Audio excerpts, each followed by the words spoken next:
The next step towards maximizing an athlete's potential is to understand a few basic concepts dealing with warming up. A good warm-up routine is a critical component with all skill development because it helps to teach basic balance, rhythm, and body control. It also helps to prevent injuries. The type of warm-up routine that we're going to demonstrate is known as a dynamic warm-up. It's given this name because it involves having the athletes move around rather than just sitting in place and going through traditional stretching.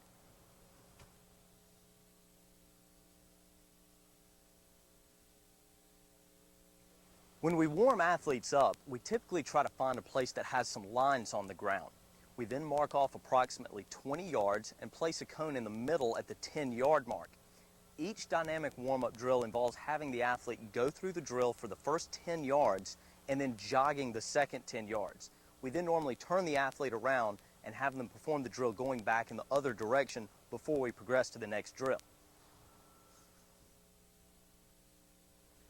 We instruct our athletes to treat the line on the ground as if it were a balance beam they must focus staying centered on. This gets them in the habit of moving in a direct path rather than an inefficient weaving motion. Remember, a good dynamic warm-up routine will properly prepare an athlete's body for everything from a mild training session to highly intense competition. This first dynamic warm-up exercise is called prisoner walks. Here, Adam places his hands on top of his head, keeps his torso upright, and walks. The trick is that he must touch his knees to his elbows as he walks, and he must stay on the line we have marked on the ground. He will perform prisoner walks to the halfway point and then jog to the other side. When he's ready, he will perform the same exercise coming back in the other direction. While this may seem simple, we are actually accomplishing several goals. Adam is stretching out his hip muscles by raising his knees to his elbows, and he is being forced to concentrate on body control by staying on the line. The motion also serves to help raise his core temperature and to prepare his body for the more difficult exercises we may choose to throw at him a little later. The next drill Adam is performing is called ankle flips. Here we have instructed him to keep a straight line up his back from his heels to the top of his head. His knees also stay locked, and the only motion that propels him forward is the downward flick of his foot. The focus is for him to keep his feet directly under his body and to pop up in the air as high and as quick as he can. Adam's slight forward lean will help to pull him forward. Notice that the arms play little role in this movement and that the athlete's heels never hit the ground. All of the athlete's weight is supported by the front half of the foot. Keeping the body's weight on this part of the foot and off the heel is an important component of not only this exercise, but most every other one demonstrated on this video series. Shin grabs will help your son or daughter develop flexibility in their hips and high hamstrings. Maintaining an upright position, Andre grabs his shin and pulls it as high and as close to his chest as possible. This position is held for about a second. As in all the drills shown thus far, the body's weight is being supported primarily by the front of the foot, and the athlete is carefully following the path we have marked on the ground. Pulling one leg into the chest creates a top-heavy athlete supported by a very small base. In this exercise, we are looking for the athlete to demonstrate the ability to stretch and to control the body in a highly unstable position. Also, as you can see here, and as you will see throughout the entire Turbo Athletes video series, each exercise can be easily and effectively applied to male or female athletes of varying ages in a variety of sports and on a variety of surfaces. When performing the monster walk, Andre places his hands on top of his head, pulls his knee into his chest, and then takes as big a step as possible while retaining his balance. The knee of his back leg should come close to, but not touch, the ground. Once he is in this extended position, he must smoothly pull his back leg forward and repeat the motion. The athlete should remain perfectly on the line on the ground and should try not to take any false steps in between each of their monster steps. If your athlete is having trouble with this movement, have them take their hands off their head and extend their arms out to the side to aid them in stabilization. Similar to monster walks is the lunge and twist. Here Andre takes the same initial big step like in the last drill, but at the bottom of the step he will hold his position and twist towards his front leg.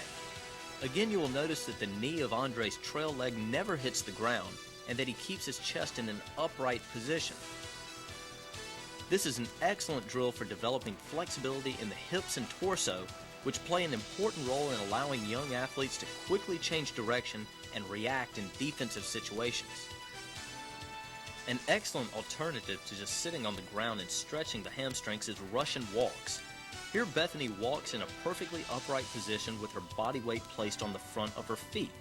As she takes exaggerated steps, she keeps her knees in a straight, locked position and touches her toes with her opposite hand. Since the goal of this drill is to stretch and warm the hamstrings, you must make sure the athlete is keeping his or her leg in a straight position. This is important to monitor because a bent leg will not fully stretch the hamstring. Because overall flexibility is so important to athletic success and such a common deficiency in athletes of all ages, learning to correctly perform Russian walks will pay huge dividends in the short and long run.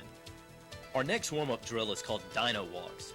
These are pretty challenging and most athletes love doing them.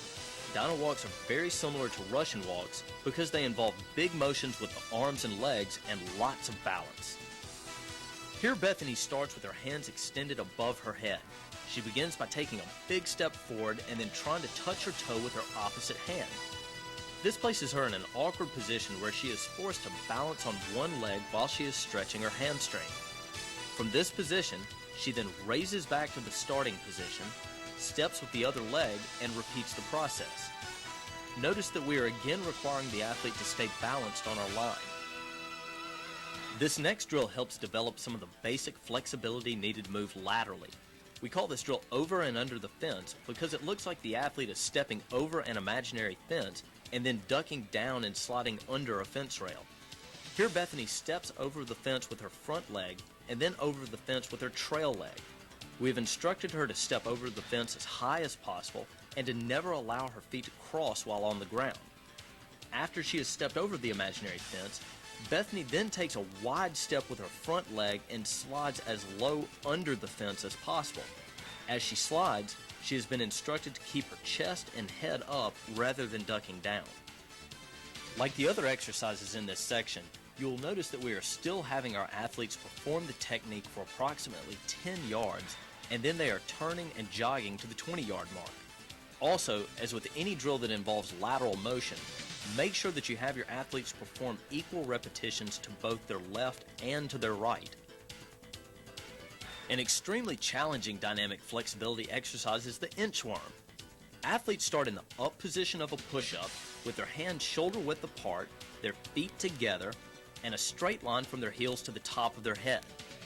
Without moving their hands and without bending their knees, the athlete walks their feet towards their hands. The goal is to walk the feet forward all the way to the hands.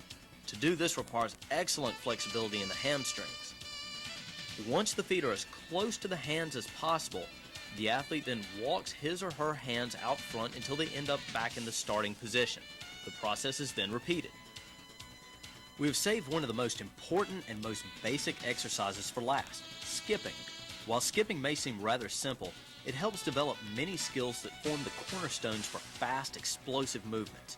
An athlete that can skip is demonstrating the ability to perform a rhythmic motion, to coordinate the movements of the upper and lower body, and to quickly transfer balance and force from one leg to the other.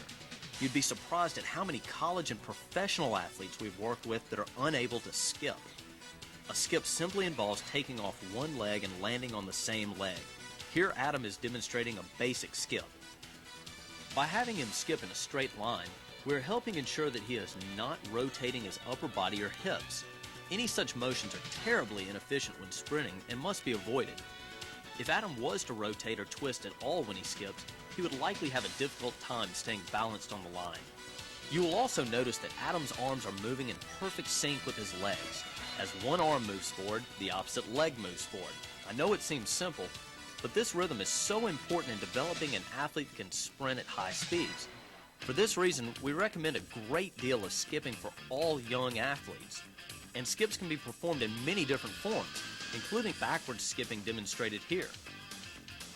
It can also be performed for quickness, where the athlete tries to make as many foot contacts as possible in the given distance. Learning to properly skip and learning to do it well will lead to improvement in many different areas, but none so much as linear sprinting. If you had your son or daughter do nothing but skip for the next 2 weeks, they would likely improve their times in the 10, 20, and 40-yard dashes you timed them in earlier. Skipping is a valuable teaching tool and cannot be overused. What we have just shown you are a dozen or so drills that will properly warm an athlete's muscles and mind for a workout, practice, or game. Now that our athletes are warmed up, we can begin on some of the more difficult and higher speed exercises.